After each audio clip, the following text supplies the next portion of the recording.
Kalista Shane Vincente Bradley. Oh, that's her name? Kalista Shane Vincente Bradley. Oh.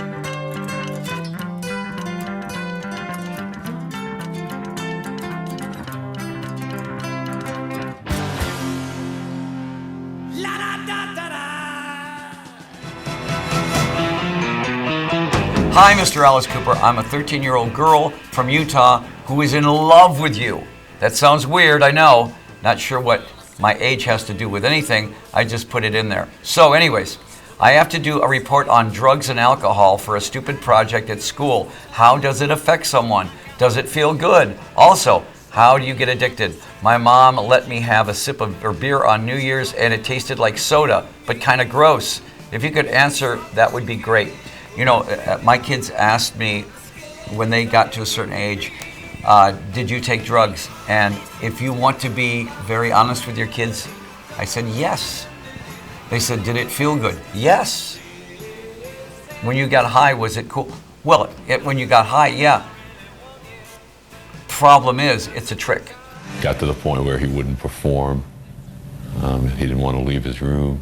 Every time I would look at my stage clothes laying there, I would get literally nauseous.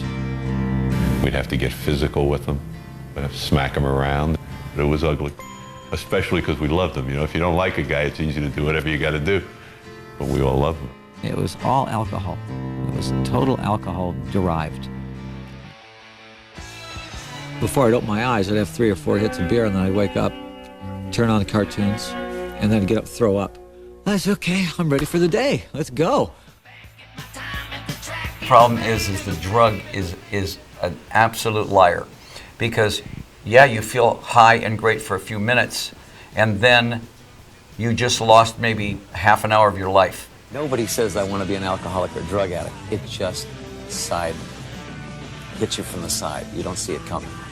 Yeah, I don't think I would have even had my first beer if I would have known I was going to go through what I went through. When you get back to reality, you realize that it's all an illusion anyways. And at the end of it, I've never met one person that was ever on drugs for a long time that said that was a good idea. I've never met one alcoholic that went, boy, that was great being an alcoholic for all that time. You lose a lot of time, a lot of years. I was, internally, I knew there was something wrong. You know, there's always that inward knowing that you're dying. It may look good on the outside, but something's really going on wrong in there. And yet you have 8 more months to go, and you can't stop this tour. It's too big of a train rolling, you know. So were you drinking just out of habit, or were you drinking to survive? I was drinking to get to the next day. Nobody really knew that every once in a while I'd get up in the morning and throw up blood. Throwing up blood was part of being on the road. But I'm not going to lie to you. Yeah, I took drugs. Yeah, it felt great. And yeah, I'm glad I quit 35 years ago. And I don't know anybody that wasn't glad they quit. So, you know, that's going to be up to you. Some people have to live their own lives and learn the hard way. Let me give you a shortcut. It doesn't work. If you're going to do a report on it, just be honest about it and say, I had a drink of beer one time and I nearly died. Okay, Kalista.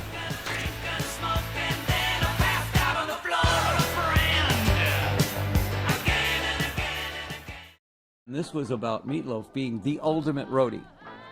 Now, the deal was there was a girl that decided that she needed to get to New York City to see Alice Cooper. And she attached herself to him.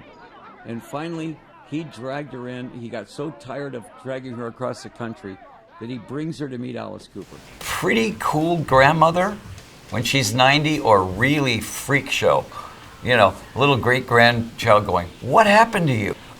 She's got all this stuff all over.